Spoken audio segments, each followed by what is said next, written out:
Hello friends, దేవుని కృప వల్ల అయ్యగారు అమ్మగారు మీ అందరికీ దేవుని యొక్క విలువైన ప్రసంగములు స్వయంగా రాసినవి మీకు అందచేయాలని కోరుకుంటున్నాం. మా పుస్తకంలో సిలువ ధ్యాన ప్రసంగములు 83 ప్రసంగములు, క్రిస్మస్ ప్రసంగములు 50 ప్రసంగములు, బైబిల్లోని స్త్రీల ప్రసంగములు 72 ప్రసంగములు, మోషే సుఖోపవాస ప్రసంగములు 63 ప్రసంగములు. ఈ పుస్తకంలో అయ్యగారు అమ్మగారు స్వయంగా రాసినవి మీ అందరికీ అందాలని కోరుకుంటున్నాము. మా పుస్తకములు కావాల్సిన వారు కాంటాక్ట్ అవ్వాల్సిన numbers: Bapatla reverend doctor P Jayapal garu, phone number 9866412025. Guntur doctor P Prasad Rao garu, phone number 9413685994 and 9705789407. మా పుస్తకంలో మీరు తీసుకొని చదివి ఆదరణ పొంది దేవుని మహిమపరచాలని కోరుకుంటున్నాము. Don't forget to like the video. Thank you. మత్తయి సువార్త 26వ అధ్యాయంలో 26వ వచనం మాత్రమే చదువుతున్నాం. మత్తయి సువార్త 26. వారు భోజనం చేయించున్నారు.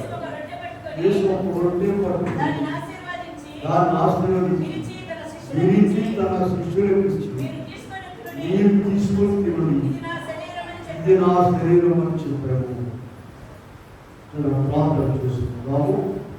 అందరూ వీక్షించండి, ప్రార్థన చేయండి.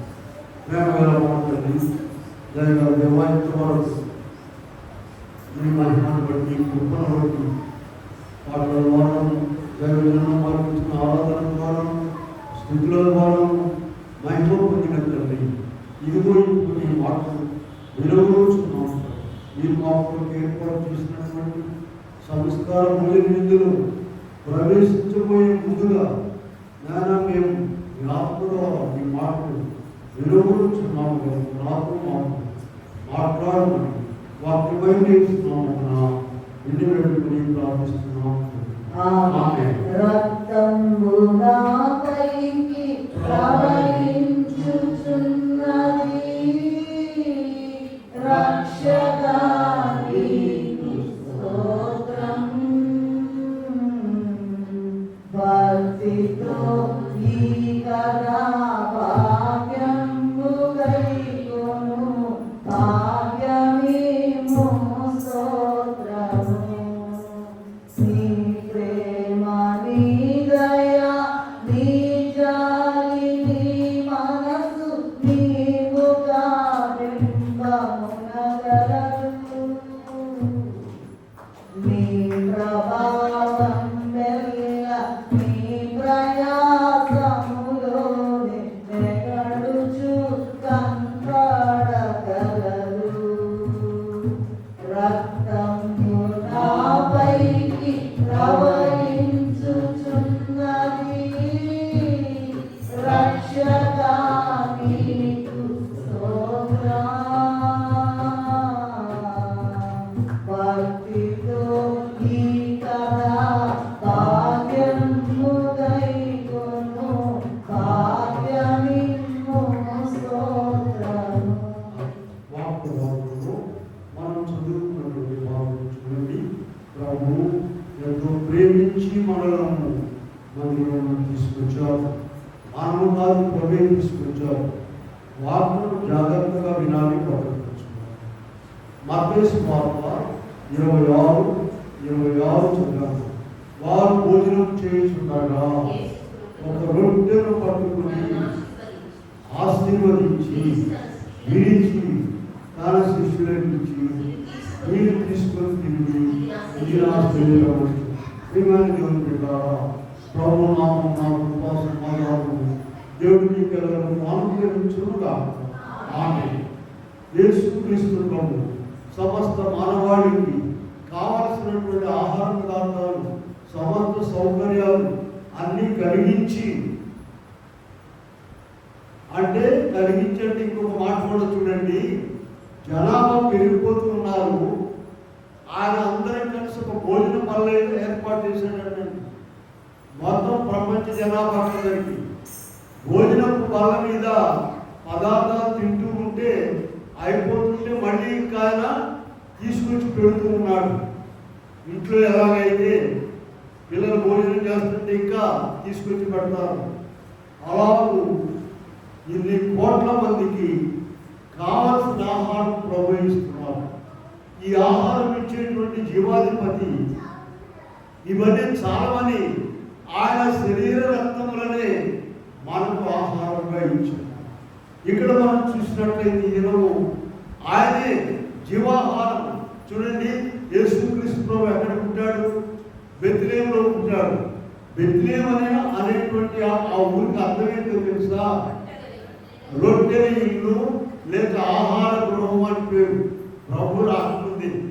చూడండి, లూకా సువార్త 2వ అధ్యాయంలో మనం క్రిస్మస్ కాలంలో చదువుకుంటాము 5 నుండి 7 వరకు. మరి అక్కడ ఆమె ప్రసవ దినములు నిండినందున తన తొలిచూలి కుమారుని కానీ ఒంటిగుడ్డలతో చుట్టి స్థలం లేనందున ఎక్కడ బెత్లెహేములో సంగతి. చూడండి, బెత్లెహేములో యేసు ప్రభు పుట్టకముందే మీకా ప్రవక్త గారు 5:2లో ఒక మాట చెప్పారు. బెత్లెహేము ఎఫ్రాతా, నీ యూదా ప్రధానులలో ఎంత మాత్రమును ఆత్మమైన దానము కావు. ఇశ్రాయేలు నా ప్రజలను వేరము వాడు పురాతన కాలం మొదలుకొని శాశ్వత కాలం వరకు మీకా 5:2 ఉన్నది. ఇప్పుడు రావడం కాదండి, ఆయన పురాతన కాలం మొదలుకొని శాశ్వత కాలం వరకు ఆయన ప్రత్యక్షం అవుతున్నాడని చెప్పారు. సరే, ఇవాళ మన భాగం ఏంటంటే వాక్యాహారం. ఆయన ఒక రొట్టెను విరిచి వారికి ఇచ్చి ఇది నా శరీరం అని చెప్పారు. ప్రియులారా, సువార్తికులు ఒకరికి 2, 3, 4 చెప్పారు. ఎందుకంటే అది ఖచ్చితంగా నిజమేనా అనడానికి.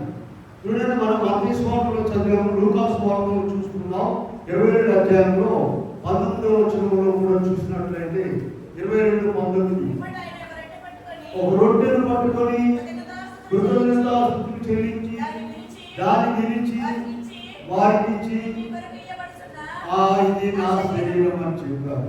మార్కు సువార్తలోకి వెళ్ళండి 14వ అధ్యాయంలో 22వ వచనంలో మనం చూసినట్లయితే మార్కు 14:22లో కూడా వారు భోజనం చేయుచుండగా రొట్టెను పట్టుకొని విరిచి తీసుకుని తినుడి, ఇది నా శరీరం అని చెప్పారు. ప్రియులారా, ఒక విషయంలో 2, 3 ద్వారా సువార్తికుల ద్వారా ప్రభు చెప్పారు.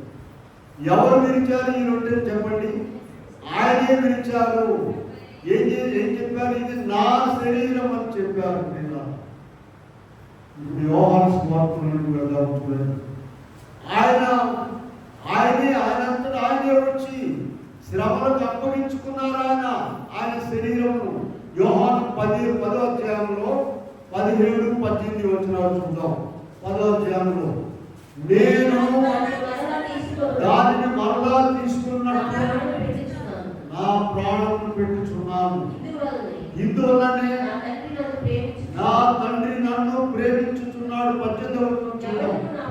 ఎవరు నా ప్రాణమును తీసుకున్నాడు? నా తండ్రి నేనే దానిని పెట్టుచున్నాను. దానిని పెట్టుటకు నాకు అధికారం కలదు. దీనిని తీసుకున్నట్టు నా తండ్రి వలన పొంది ఉన్నాను. ప్రియులారా, ఇదిగో ఈ మాట ద్వారా ఆయనే తన శరీరాన్ని మన పాపముల కొరకు, మన రక్షణ కొరకు, మనం నరకానికి పోకుండా పరలోక రాజ్యంలో చేరడానికి ఆయనే తన శరీరమును విరిచేశారు. ఆ విరిచారనే మాట కూడా సరిపోలేదు. కల్వరి శిలువలో ఆయన పొందినటువంటి శ్రమలను తలంచుకున్నాడు. కనుక ఇక్కడ ఆయనే ఒక రొట్టెను పట్టుకొని విరిచి వారికి ఇచ్చి ఇది నా శరీరం అని చెప్పారు. వీళ్ళారా, ఇది మనం తీసుకునబోయేటువంటి రొట్టె ఆయన శరీరము. మన కళ్ళకు కనబడే రొట్టె కాదని ప్రభు నేను వచ్చే వరకు ఇది చేయండి అని చెప్పారు. కనుక ఇది ఆయనే తనంతట తానే ఎలాగైతే మనకు కళ్ళకు కనబడే రొట్టెని విరిచాలో అలాగే ఆయన తన శరీరము ఆయనే విరుచుకున్నారు, ఎవరు విరిచివేసింది కాదు. తర్వాత రెండవ విషయం చూద్దాం, చూడండి. సిలువలోనే కాదండి, ఆయన శరీరమును జీవితకాలం అంతా కూడా విరిచేస్తూనే ఉన్నారు, ఆయన సహిస్తూనే ఉన్నారు. చూడండి, మత్తయి సువార్తలో 13:55 చూద్దాము. 13వ అధ్యాయంలో 55వ వచనంలో ఇతడు వడ్లవారి కుమారుడు కాదా, ఇతని తల్లి పేరు మరియా కాదా, ఇలాంటి వాటి మాటలన్నీ ఎవరి గురించి మాట్లాడుతున్నారు? భూమి ఆకాశములందరి సమస్తమును ఆదికాండం 1వ అధ్యాయంలో తన మాట ద్వారా కలుగజేసినటువంటి దేవుని గురించి మాట్లాడుతున్నారు. ఒక వచనం రాసి చూసారా? భూమి ఆకాశం సృజించిన యేసయ్యా నీకే స్తోత్రం, నీ ఆశ్చర్యమైన క్రియలు నేనెలా మరచిపోదును.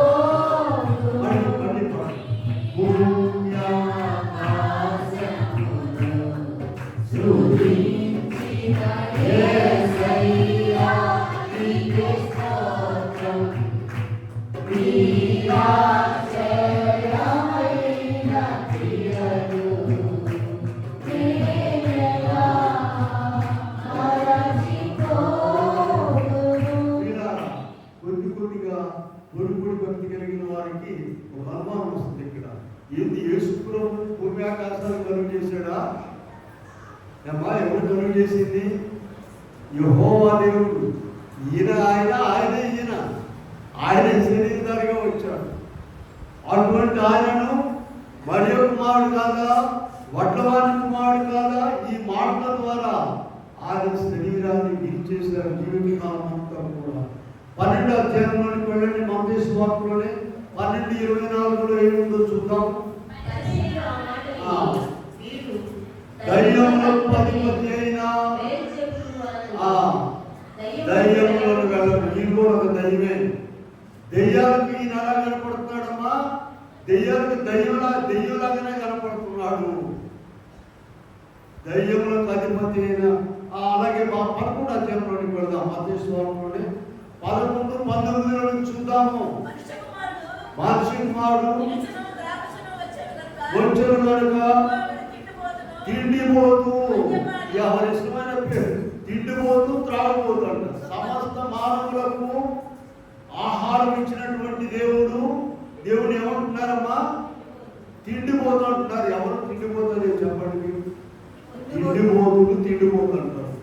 బాగా తిండిపోతులు ఏం చేస్తారంటే అందరు తిండిపోతుల్లా కనపడతారు. వారి దేవుడు తిండిపోతులా కనపడ్డాడు. ఈ మాటలు ఎందుకు చెప్తున్నామంటే, ఇలాగ ఆయన శరీరాన్ని జీవితకాలం అంతా విరిచివేశారు.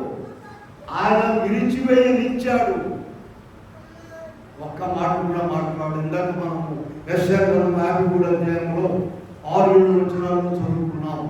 వారు దేవుడు గొర్రె పిల్లయు బొచ్చుగా తిరిగి వారిన గొర్రెయు అతడు నోరు తెరవలేదు. మాట్లాడు. ఎందుకంటే అలాగ తన శరీరాన్ని విరవరించాడు దేవుడు. చూడండి, అలాగే 22వ అధ్యాయంలోకి వెళ్దాం. కీర్తన గ్రంథం 22వ అధ్యాయంలో అక్కడ కల్వరి శిలువలో చుట్టూ ఉన్నటువంటి 12-13 వచనాలు చూద్దాం. చూడండి, 12-13 వృషభములు, బాషాను దేశపు బలమైన వృషభములు గర్జించు సింహం వలె. ఈ వృషభములు బాషాను దేశపు బలమైన వృషభములు, గర్జించు సింహాలు ఇప్పుడు కాదు, సింహలో కాదండి, ఆ జీవిత కాలం అంతా కూడా ఆయన వెంటబడి ఎప్పుడు చంపేద్దామా, ఎప్పుడు కలుద్దామా, ఎప్పుడు పీకేద్దామని ఉన్నాయి. కనుక ఇక్కడ మనం పాటు చెప్పండి. ఆయన రొట్టెను పట్టుకొని విరిచి, ఎవరు విరిచారు? ఆయన విరిచారు. విరిచి వారికి ఇచ్చి ఏం చెప్పారు? ఇది నా శరీరం అని చెప్పారు. ఇందాక ఒక రిఫరెన్స్ చెప్పాను, మీకు గుర్తుంది కదా, యోహాను సువార్త 10వ అధ్యాయంలో 17-18 వచనాల్లో, నేను దానిని మరలా తీసుకున్నట్లు నా ప్రాణము పెట్టుచున్నాను, ఎవడును నా ప్రాణమును తీసుకొనడు, నా అంతట నేనే దానిని పెట్టుచున్నాను. ప్రియులారా, ఆయనే విరిచాడు. ఆయనే ఎందుకు విరిచాడు?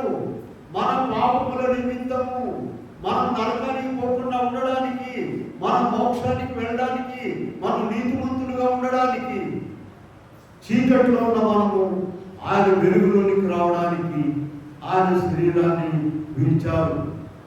సిలువలోనే కాదు పిల్లారా, జీవితకాలం అంతా కూడా ఇలా ఆయన శరీరాన్ని విరిచి ముక్కలు చేసేసాడు. అయితే ఆయన సహించాడు. ప్రియులారా, అలాగే అపోస్తలుల దగ్గరికి వెళదాం. అపోస్తలులు అనగా ఎవరు చెప్పండి? ఆయన శిష్యులను అపోస్తలులు అని అంటారు. అలాగే భక్తులైన వారు వారి శరీరాలను విరిచేసుకున్నారండి. అపోస్తలుల కార్యములు 16వ అధ్యాయంలో 23వ వచనం చూసినట్లయితే, పౌలు శీలలను చాలా దెబ్బలు కొట్టి చెరసాలలో వేశారు. వారి శరీరాలను ముక్కలు చేసుకొని ప్రభు పని చేశారండి. అయితే వాళ్ళు ఏం చేస్తున్నారండి? పాటలు పాడుచు ప్రార్థన చేస్తూ ఉన్నారు, అందరూ వింటూ ఉన్నారు. అది దేవుని యొక్క పని. ఎందుకంటే మొదటి పేతురు పత్రిక 2వ అధ్యాయం 21వ వచనంలో చూసినట్లయితే ఒక మాట కనబడుతుంది. మొదటి క్రీస్తు కూడా మీ కొరకు బాధపడి మీరు తన అడుగుజాడలందు నడుచుకున్నట్లు మీకు మాదిరి ఉంచిపోయిన ఆ మాదిరిలో నీవు నేను కూడా నడవాలని ప్రభు కోరుకుంటున్నాడు. పిల్లరా, కొంచెం ఇబ్బంది వస్తే శరీరానికి ఆయన పనిచేసేటప్పుడు, ఊళ్ళో పనిచేసేటప్పుడును నీ పనులు చేసుకునేటప్పుడు మొక్కలైపోయినా పర్వాలా, దేవుని పనికి వచ్చేసరికి కొంచెం ఇబ్బంది వచ్చినా సరే అల్లాడిపోవడం. అమ్మో, క్రీస్తు కూడా మీ కొరకు బాధపడి మీరు తన అడుగుజాడలందు నడుచుకున్నట్లు. ఎంత మాదిరి అండి, గొప్ప మాదిరి చూపించారు ఆయన. మొదటి కొరింథీ పత్రికలోకి వెళదాము. అపోస్తలుల విషయము 4వ అధ్యాయంలో 11వ వచనం నుండి చూద్దాం. ఈ గడియ వరకు ఆకలి దప్పులు గలవారము, దిగంబరులము, పిడిగుద్దులు నిందింపబడి దీవించుచున్నాము.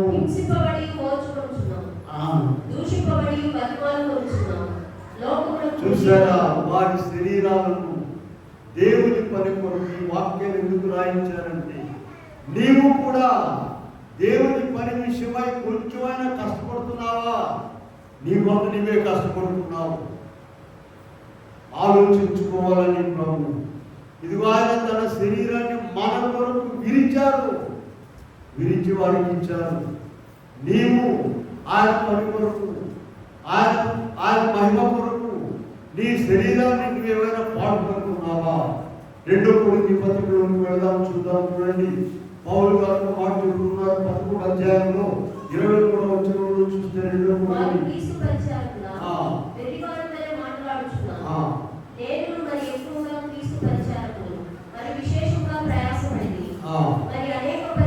అనేక పర్యాయములు అనేక మార్లు ప్రాణభయంలో ఉండి యూదుల చేత 5 మార్లు 1 తక్కువ 40 దెబ్బలు తిని, అనేక పర్యాయములు చెరసాలలో నుండి అపరిమితముగా దెబ్బలు తిన్నాడు. అనేక వారు ప్రాణాపాయ స్థితిలో ఉన్నారు. దేనికి చెప్పండి? సంపాదించుకోవడానికిను దేశంలో దోచుకోవడానికి కాదు. దొంగోడు ఇంట్లో దొంగోడు పడితేను వాడు కాలు చేతి ఎదురు కొట్టారంట. వీడు కూడా పాపం, వీడు కూడా దెబ్బతిన్నాడు. దేనికి? మహిమ కొరక, దేవుని మహిమ కొరక, దేవుని నామానికి అవమానం తేడాలి. అపోస్తలులైతే, భక్తులైన వారైతే దేవుని నామం కొరకు అదిగో ఆయన చూపించారు మార్గము. ఆయన ఎలాగో విరిచేశారో ఆయన శరీరాన్ని మనము కూడా ఆయన మహిమ కొరకు, ఆయన పని కొరకు విరుచుకోవాలి. అలాగు ఒకటి తక్కువ 40 దెబ్బలు 5 సార్లు. ఈ యూదులు ఇశ్రాయేలీలు చాలా నిష్ఠ కలిగిన వాడండి. ప్రపంచం మొత్తంలో నిష్ఠ కలిగిన వాడు. ఎందుకు ఒకటి తక్కువ 40 కొట్టారు తెలుసా మీకు? ఎవరైనా 40 దెబ్బలు కొడితే ఇక వాడికి పనిష్మెంట్ ఇచ్చే పని లేదు, విడుదల చేయాల్సిందే. అందుకని ఖచ్చితంగా లెక్క కట్టి 39 దెబ్బలు కొట్టాము అంటే అప్పుడు వీడికి శిక్ష పూర్తి కాలేదని అర్థం. ఇలా ఎన్ని మాట చేశారు? 5 సార్లు కొట్టారు. ఎందుకు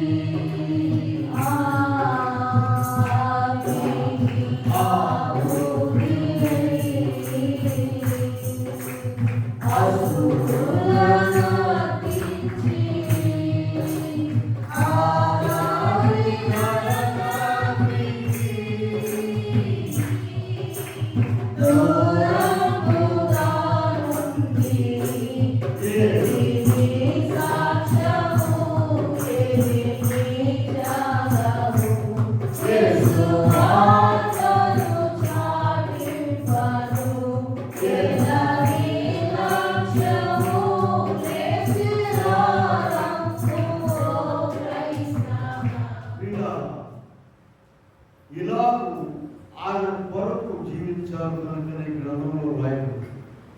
ఎన్నో దెబ్బతిన్నారు, ప్రాణాలను కూడా లెక్క చేయలేదండి. హెబ్రీ పత్రికలోకి వెళదాం. అక్కడ మంచి విషయాలు మనకు కనబడుతున్నాయి. 36 నుండి చూసినట్లయితే ఆ ప్రాంతంలో ఎంత ఇబ్బంది పడ్డారు వాళ్ళు. తిరస్కారము, కొరడా దెబ్బలు. చూడండి 36 వచ్చినట్టు 11:36. కొరడా దెబ్బలను, బంధకములను, ఖైదును, రాళ్లతో కొట్టబడ్డారు, రంపములతో కోయబడ్డారు. పిల్లారా, రాళ్లతో కొట్టబడ్డారట, రంపములతో కోయబడ్డారు. ఎందుకంటే ప్రభు తన శరీరాన్ని ముక్కలుగా చేసుకొని మహిమ కొరకు, మానవుల రక్షణ కొరకు ప్రాణం నడిపించారు. అదే అడుగుజాడలో నడిచినటువంటి వారు అలాగూ అన్ని విషయాల్లో త్యాగం చేశారండి.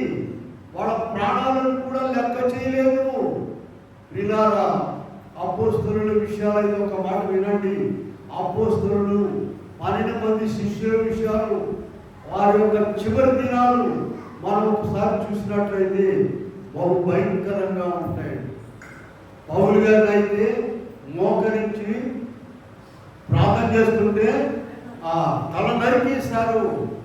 తోమా గారు భారతదేశానికి వచ్చారు, ఆయన కూడా తల నరికేశారు.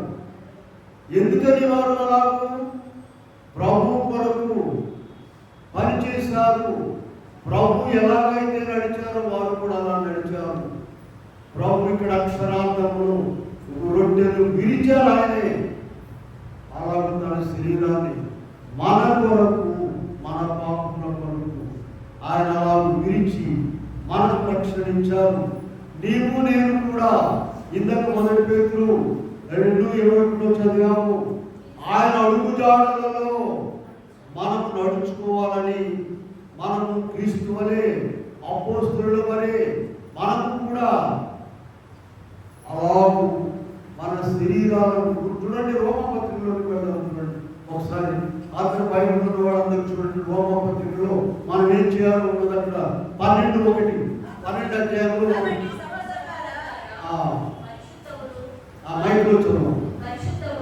పరిశుద్ధమును దేవునికి అనుకూలమునైన సజీవ యాగముగా మీ శరీరములను ఆయనకు సమర్పించుకొనుడి. బతిమాలుచున్నాను. సజీవ యాగముగా ఇంటి సజీవ యాగముగా. యాగం అంటే ఏంటి? బలి అర్పించుకోవడమే, మంటలోకి వెళ్ళిపోవడమే.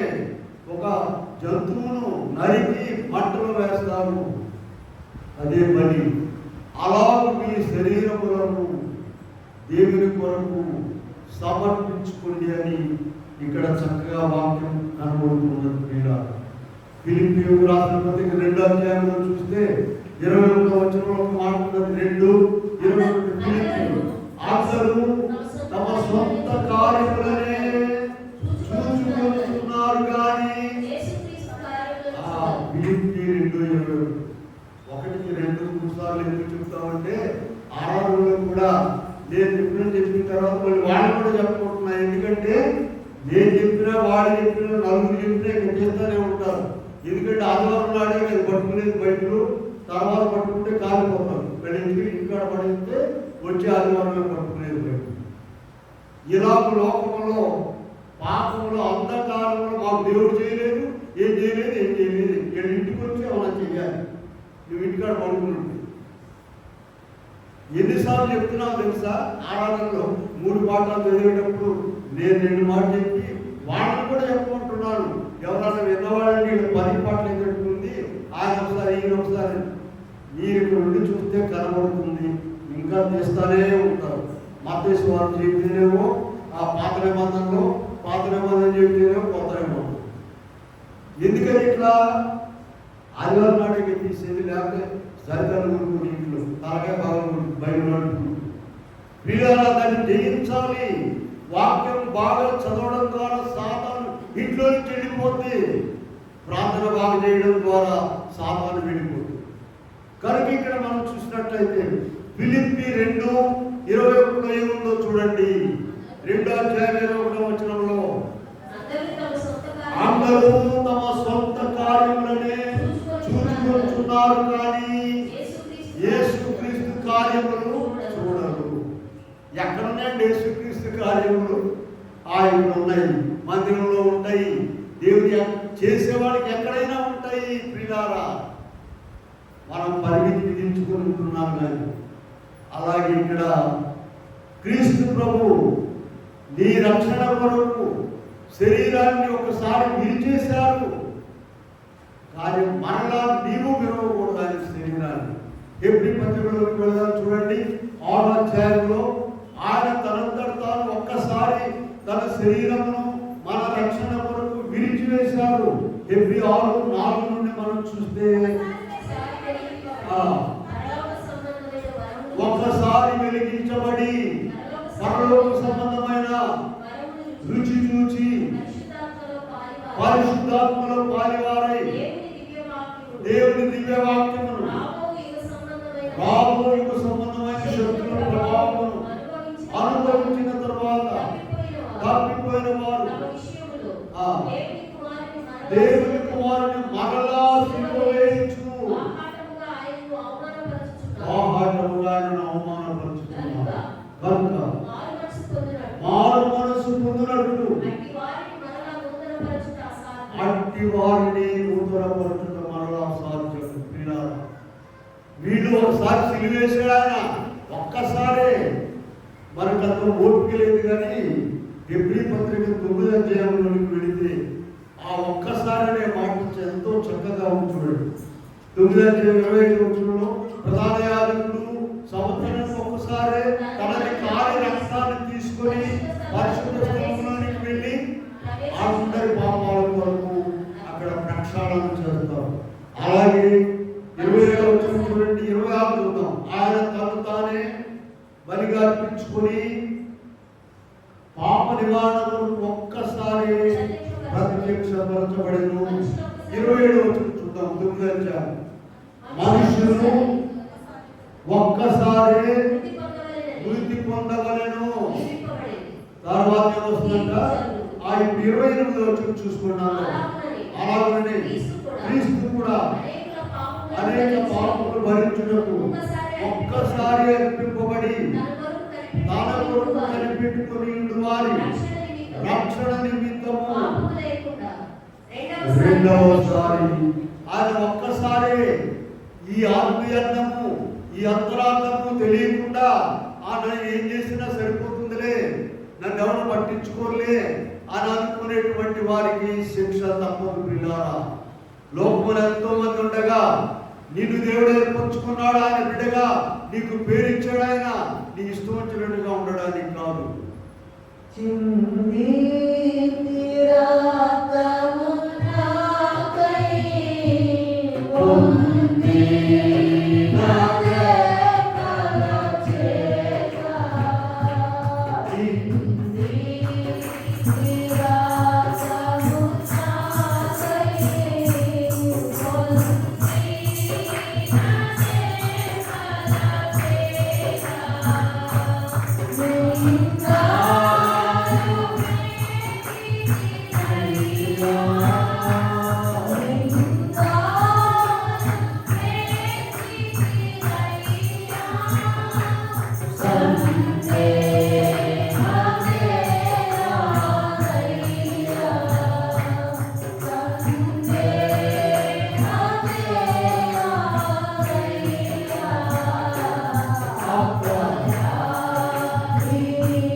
ఒక్కసారి.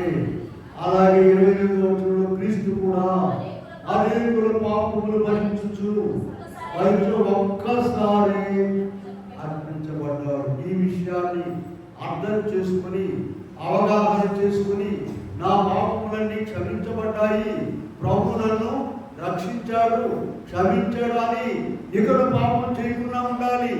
వద్దాన్ని నేను చేస్తున్నాను ఆయనే రక్షిస్తాడు అనుకోవద్దండి. చూడండి, మనకందరూ తెలిసినటువంటి విషయము, పాపంలో పట్టబడిన స్త్రీని తీసుకొచ్చారండి యేసు దగ్గర. తీసుకొచ్చారు కదా, మీకు అందరూ తెలుసుగా. అప్పుడు ప్రభు ఏం చెప్పారు, మీలో పాపం లేని వాళ్ళందరూ కూడా రాయి వేయండి అయ్యా నన్ను అందరూ వెళ్ళిపోయారు.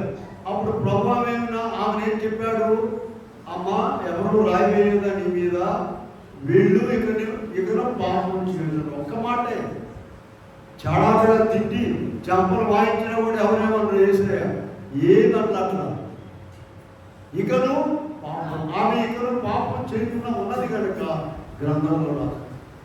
కనుక ప్రియులారా, హెబ్రీ 9వ అధ్యాయం 28వ వచనంలో ఉన్నటువంటి భావమును, తాత్పర్యమును, ఆత్మీయతమును అర్థం చేసుకోకుండా నీవు ఇంకా ఎన్ని సంవత్సరాలు గడిచినా కూడా నీవు పాత పద్ధతుల్లోనే లోక పద్ధతుల్లోనే ఉన్నట్లయితే, ఏంటంటే ఆ పాత పద్ధతులు లోక పద్ధతులు చిన్న విషయాలు చెబుతారు. వాక్యం ఎప్పుడు చదవమన్నారమ్మా? కీర్తనలు 1వ అధ్యాయం ఉండగా యెహోవా ధర్మశాస్త్రం నందు ఆనందించుగా ఏడుకున్నా దివారాత్రులు. లూకా 18:1లో ఎప్పుడు ప్రార్థన చేయాలన్నారు? విసుగక నిత్యం. ఆ రెండు చేయకుండా ఉండడమే పాపం అండి. ఆ రెండు నువ్వు చేస్తే ఇక నువ్వు పాపం చేయలేవు, నీ కాళ్ళు ముందుకెళ్ళవు, నీ మనసు స్థిరంగా ఉంటుంది. ఆ రెండింటి ద్వారా దేవుడు నిన్ను భద్రపరుస్తాడు. మర్చిపోవా. ఈ రహస్యం తెలియకుండా లోకంలో ఈదుకులు ఆడుకుంటే సాధారణ నిన్ను పాపంలోకి నెట్టారు. కనుక ఇక్కడ మనం చూస్తే పిల్లారా, ఇది మనం పాఠము. మత్తయి సువార్త 26:26 ఏమో చెప్పండి. వారు భోజనం చేయుచుండగా ఆయన రొట్టెను పట్టుకొని ఆశీర్వదించి విరిచి వారికి ఇచ్చి. పిల్లారా, ఇటువంటి పద్ధతులు, ఆ విరవడం ఏంటో, ఆ రొట్టెంటో తెలియకుండా వారి జీవితాలు అలాగే గుడ్డెకు చేరుపడ్డట్టుగా లోకంలో గడిపేస్తూ ఉన్నారు. ప్రభు ఇష్టమైనట్టుగా వారికి 5 రొట్టెలు 2 చేపలు పంచారండి. ఒక ఆయన రాశాడంటే కామెంట్ ఆయన చూడండి, వాళ్ళంట అన్ని చేపలే తిన్నారంట, 14 రొట్టెలే కదా తినేదని. అవి ఎక్కడైనా ఆ చేపలు పరలోకంలో నుండి ఫ్రై చేసుకొచ్చినాయి. అలాగే తిని ఇప్పుడు చూడండి, యోహాను సువార్త 6వ అధ్యాయంలో ఇక్కడ ఒక మాట మనం చూద్దాం. యోహాను సువార్త 6వ అధ్యాయంలో 24 నుండి చూస్తే, యేసు ప్రభు ఆయన శిష్యులు కనబడకపోతేను వెతుకుతూ ఉన్నారంట వాళ్ళు. శిష్యులు లేకపోవడం చూచి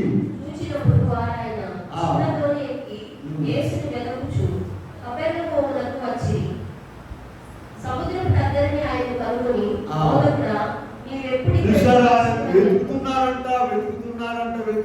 ఆ కనుగొని ఏమన్నారు అక్కడ? బోధకుడా,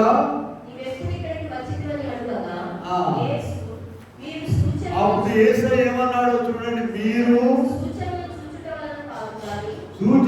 చూచడం వల్ల కాదు కానీ రొట్టెలు భుజించడం వల్ల మాత్రమే నన్ను వెతుకుతున్నారు. ఆయన శక్తి, ఆయన బలము, ఆయన మాటలు, ఆయన గొప్పతనము వాళ్ళకి అనవసరము. 4 దినాలు సమాధిలో ఉన్న లాజరును లేపాడు, అనవసరము. అయ్యా మనకి 10 రొట్టెలు పెడుతున్నాడు, 10 ఎందుకు తేడా చేపలు పెడుతున్నారంట 10. చూడండి, ప్రభు చెప్పాడు వారికి జవాబు, మీరు రొట్టెలు తినడం వల్ల మాత్రమే నన్ను వెతుకుతున్నారు, వెంబడిస్తున్నారు. వీళ్ళారా, దేవుని మాట ఎప్పుడు కూడా లూకా సువార్త 1:37 ఏముందో చూడండి. దేవుడు చెప్పిన ఏ మాట అయినా 37వ వచనంలో దేవుడు చెప్పిన ఏ మాట అయినను నిరర్ధకము కానేరదు. ఈనాడు కూడా చూద్దాము. చాలా మంది యేసు ప్రభువుని వెంబడిస్తున్నారు. అయ్యా ఉద్యోగం రావాలి, పరీక్ష పాస్ అవ్వాలి, మా అబ్బాయి పెళ్లి కావాలి, అమ్మాయికి పెళ్లి కావాలి, ప్రార్థన చేయండి. అమ్మాయికి గుళ్ళోకి రాదు, మనందరూ ప్రార్థన చేయండి అమ్మాయి పెళ్లి. వీటి కొరకు వస్తున్నారు ప్రియులారా. రొట్టెలు అనగా లోక సంబంధమైన వాటి కొరకు వస్తున్నారు. అసలు ఆ రొట్టె ఏంటి, ఆయన విరవడం అంటే ఏంటి, ఇప్పుడైనా కూడా మనం తెలుసుకోవాలి. గొప్ప యజ్ఞము యాగం చేశాడు ప్రభు. చూడండి, యెషయా గారు 53వ అధ్యాయంలో తన యొక్క ఆవేదనను తెలియపరుస్తూ ఉన్నారు. 8వ వచనం చూడండి, 53వ అధ్యాయంలో. కొనిపోబడెను,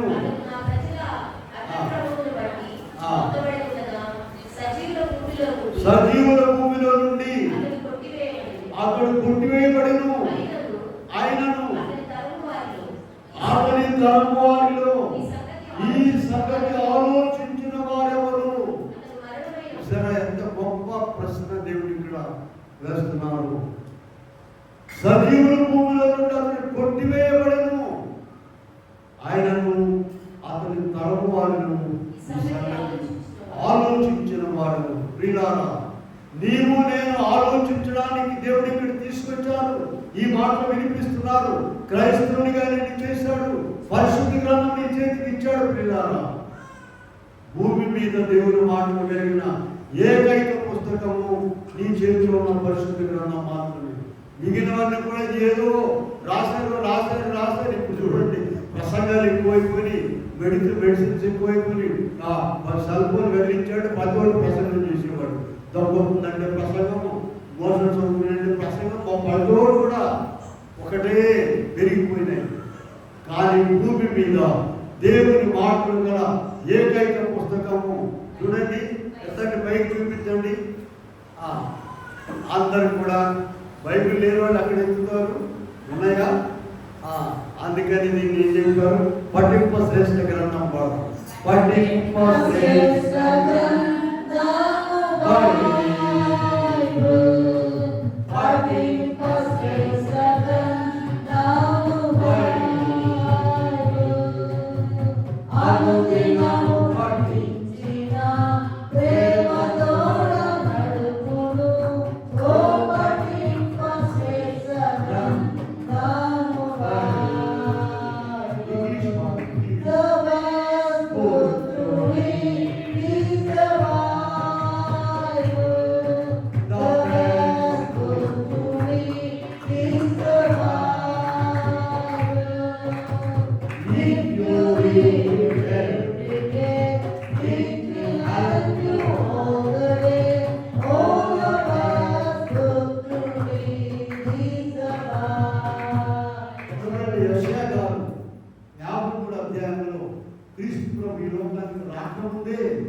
ఆయన శ్రమలన్నింటిని గురించి, అంతేగాని ఆయన జన్మల గురించి కూడా ఆయన రాసేశారు. ఏదైనా మనకు శిశువు పుట్టెను, కుమారుడు, ఇవన్నీ కూడా యెషయా గారే. ఆయన ఇక్కడ 8వ వచనంలో చక్కని ప్రశ్న వేస్తున్నాడు మనకు. అన్యాయం తీర్పు నొందిన వాడై కూలిపోబడెను, అతడు నా జనుల అతిక్రమమును బట్టి మొత్తబడెను కదా. సజీవుల భూమిలో నుండి ఆయనను ఈ సంగతి ఆలోచించిన వారు. ప్రియులారా, ఆయన రొట్టె పట్టుకున్నారు, విరిచారు. అది తింటమే తెలుసు, కానీ ఎందుకు విరిచారు ఆయన? వాడు విరుచుకోలేరా? ఎంతో ఆత్మీయ అర్థం ఉన్నది. ఆయనే తన శరీరాన్ని విరిచి మనకు ఇచ్చారు. ఈ విషయాన్ని ఆలోచిస్తున్నారా?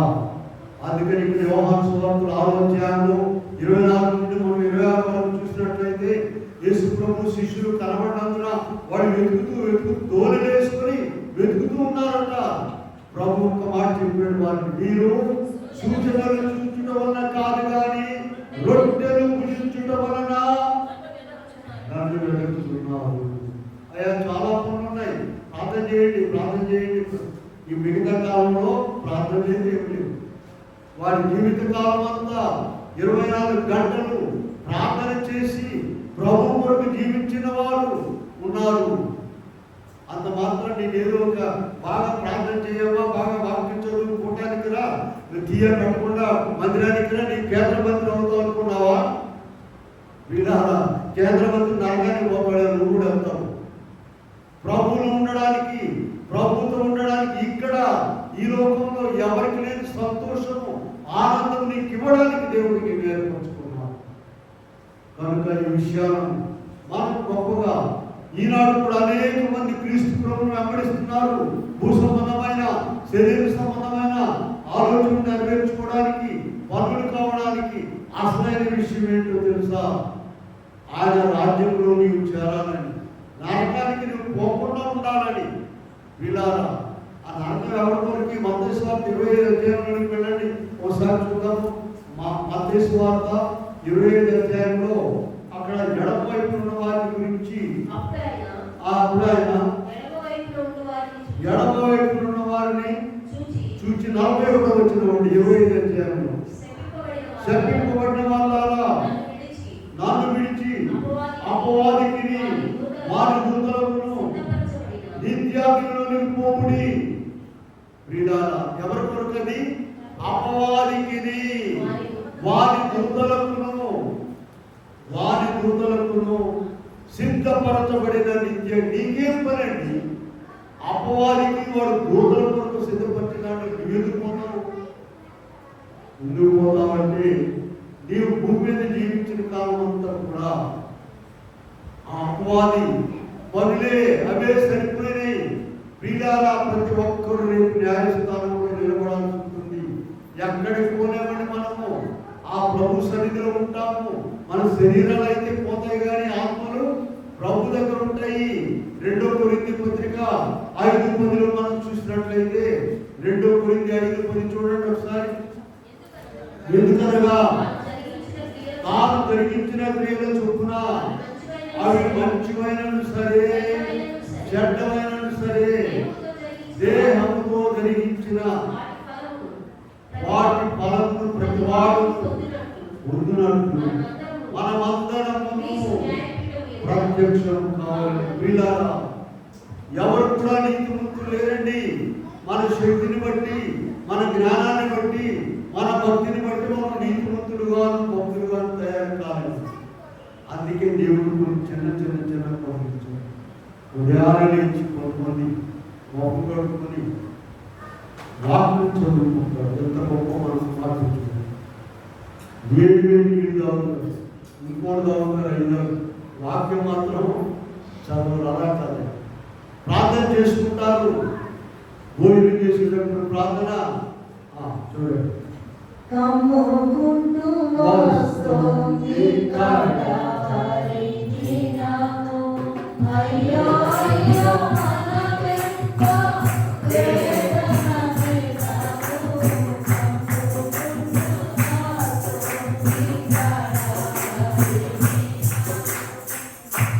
కనుక భోజనం చేసేటప్పుడు ప్రార్థన, బయటికి వెళ్ళేటప్పుడు ప్రార్థన, స్కూల్కి వెళ్ళేటప్పుడు ప్రార్థన, ఇవన్నీ కూడా వాళ్ళకి నేర్పించాలండి. ప్రభు రాకడ బహు సమీపంగా ఉన్నది. మనము అలాగ సిద్ధపడకపోయినట్లయితే భయంకరమైన పరిస్థితిలోనికి చూడండి. ఆయన శరీరాహారం ఇచ్చారు, ఆయన ఆత్మీయాహారం ఇచ్చారు. లేదు, ఆయన శరీరాన్ని మన కొరకు ఇచ్చేశారండి. ఒక్క వాక్యం చూసుకొని ముగించుకుందాం. ప్రభు రాకడ బహు సమీపంగా ఉన్నది. 3వ అధ్యాయం మలాకీ గ్రంథము 3వ అధ్యాయము మనం చూసినట్లయితే 2వ వచనం చూద్దాం. 3వ అధ్యాయం 2వ వచనం. అయితే ఆయన వచ్చు దినము ఎవరు సహింపగలరు? ఆయన ఒప్పుడగా ఎవరు ఓర్వగలరు? ఆయన కంసాలి అగ్ని వంటి వాడు, సబ్బు వంటి వాడు. పిల్లారా, ఈ మాటలు చదివినప్పుడు ఎవరు కూడా నిలవలేరు అనేటువంటి మాట కనుక ఎవరు నిలబడగలరు? ఎవరు నిలబడలేరు. అయితే నిలబడతారు కొంతమంది. ఆ రిఫరెన్స్ కూడా చూపిస్తాం ఇప్పుడు. లూకా సువార్త 21:36 ఎవరు నిలబడతారు చూడండి. 21:36 కాబట్టి మీరు జాగ్రత్తగా వింటున్నారా? మీ బైబిల్ దొరికిందా? పరిష్కార మార్గము మలాకీలు పాత నిబంధనలో ప్రశ్నలు మన వల్ల కాదనిపిస్తుంది. కొత్త నిబంధనలో పరిష్కార మార్గాలు ఇచ్చాడు దేవుడు. లూకాసు సువార్త 21:36 చదవం. కాబట్టి జరుగులో వీటినను మనిషి కుమారు ఎదుట శక్తి గల వాడున్నట్లు ఎల్లప్పుడూ ప్రార్థన చేయొచ్చు. చిన్న మాట కదా, చిన్న మాట. నీకు వీలున్నప్పుడు అవకాశం బట్టి ఎల్లప్పుడూ ఆయన చెప్పారు. లూకాసు సువార్తలో మనం చదివిన దగ్గర 32 నుంచి చూసినట్లయితే ఆకాశమును భూమి గతించును గాని 34వ వచనం చూద్దాం. హృదయంలో ఒకవేళ తిండి వలనను మత్తు వలనను ఐహిక విచారం వలనను అకస్మాత్తుగా గురి వచ్చినట్టు రాకుండా జాగ్రత్తగా ఉండుడి. ఆ దినము అకస్మాత్తుగా కనుక ఇక్కడ పరిష్కార మార్గం దొరికింది కదా. మలాకీలో 3:2 ఉన్నటువంటి ప్రశ్నకు పరిష్కార మార్గం లూకాసు వార్త 21:36. వేదనలు గుండెల్లో బాధింపరా, రోదనలో కన్నీరు ప్రవహింపరా. వేదనలు గుండెల్లో బాధింపరా, రోదనలో కన్నీరు ప్రవహింపరా. ఒక హృదయమే యేసు హృదయమే, ఒక హృదయమే యేసు హృదయమే. రాయింపగలదు పాపి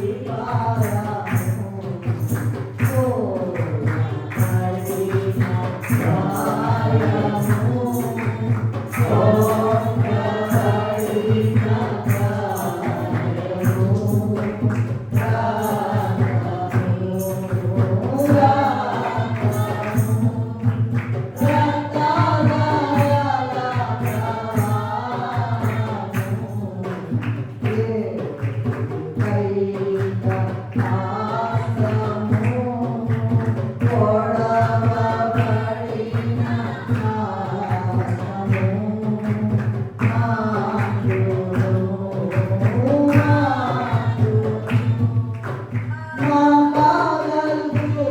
కఠిన కాయము, ఓ కఠిన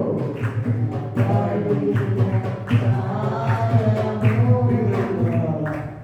ఆయన ఎందుకు ఆయన శరీరాన్ని ఉంచారు అనే విషయాన్ని ప్రవచించున్నాను.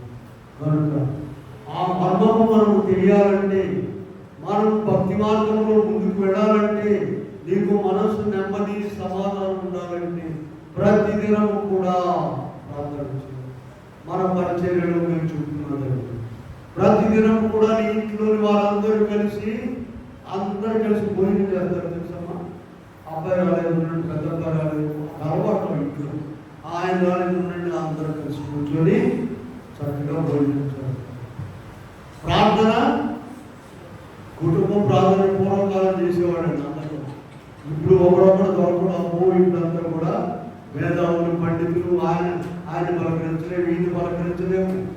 అమ్మా అందరూ కూడా కట్టలు కట్టుకుని నరకానికి పోయేవాళ్ళని తయారయ్యారు. జాగ్రత్త, ప్రార్థన చేసుకోవాలి. ఈ దినం ప్రార్థన చేసామా లేదా అనేది పరిశీలించుకోవాలి. తెల్లవారుజామున ప్రార్థన చేసుకోవాలి. ఉదయాన్నే లేవగానే ప్రార్థన. ఎన్నో చోట్ల రాస్తానండి, వాక్యంలో ఉన్నదే మేము చెప్తున్నాము. ఇంకొక రిఫరెన్స్ మీకు చూపిస్తానండి. పాత నిబంధన యోబేలు గ్రంథంలోకి వెళ్ళండి. పాత నిబంధనలో యోబేలు గ్రంథంలో 2వ అధ్యాయంలో చివరి చూద్దాం. ఆ దినమున యెహోవా నామమును బట్టి ఆయనకు ప్రార్థన చేయవారందరూ ఏ దినం అండి? ఏ దినము యెహోవా నామమును బట్టి ఆయనకు ప్రార్థన చేయవారందరూ ఏ దినమో 2 దినాలు చెప్తున్నాడు. ఒకటేమో ప్రభు రాగానే అన్ని మొత్తం మారిపోతాయి భూమి ఆకాశములన్నీ. రెండోదేమో నీ పోకడా. ఈ రెండు ఎప్పుడో నీకు తెలియదు. అందుకని ప్రతిదినం కూడా మనం ప్రార్థన చేసుకోవాలి. ప్రతిదినం కూడా ప్రార్థన చేసుకోవాలి. అప్పుడు దేవుడు గొప్ప శక్తి నీకు ఇస్తాడు, గొప్ప జయం నీకు ఇస్తాడు, గొప్ప ఆదరణ ఇస్తాడు. ఆయన ఇచ్చేది కనపడదు, వీళ్ళారా వ్యాపారం లాంటిది కాదండి. అందువల్లనే అలా ప్రభువు కొరకు మనం పనిచేసినట్లయితే గొప్ప దీవెన ఆశీర్వాదం. ఆయన ఎలాగైతే మన కొరకు తన శరీరాన్ని విరిచివేశారో మనం కూడా ఆయన కొరకు మన శరీరాలను విరిచి పనిచేయాలి. అటు కృప దేవుడు మనకెవరు అనుగ్రహించుగాక. ఆమె చిన్న ప్రార్థన చేద్దాము. ప్రార్థన అనగానే ఏమనుకున్నాము, ఇక్కడ మన మందిరంలో ప్రార్థన అనగానే ఎవరైనా కూడా మోకరించాలి. వంగని మోకాళ్ళని యేసయ్య ఎదుట వంగిపోవును, యేసు రాజుగా వచ్చుచున్నాడు. భూలోకమంతా తెలుసుకుంటాడు. వంగర మోకాళ్ళంటే ఏమనుకున్నారు? యేసు ప్రభువు నమ్ముకున్న వారు అనుకున్నారు ఏంటి? నమ్ముకుని సీనియర్లకి వంగడం మోకాళ్ళు. మనం ఏం చేస్తాం? అన్నీ కూడా మోకాళ్ళన్నీ కూడా ఉండిపోతాయి. ప్రేమ మోకాళ్ళు అనేకమైన మర్మమైన విషయాలు నీవు ప్రేమించిన నీ పిల్లలమైన వాగ్దాహారం ద్వారా అందిస్తున్నావు. నాన్న ఇలా కడవరకు నడిపించేది ముఖ్యమైన మాట. ప్రతిదినము ఆ దినము యెహోవా నామమును బట్టి ప్రార్థన చేయవారందరూ రక్షించబడుతున్న యోవేలు గ్రంథంలో రాయించారు ప్రభా.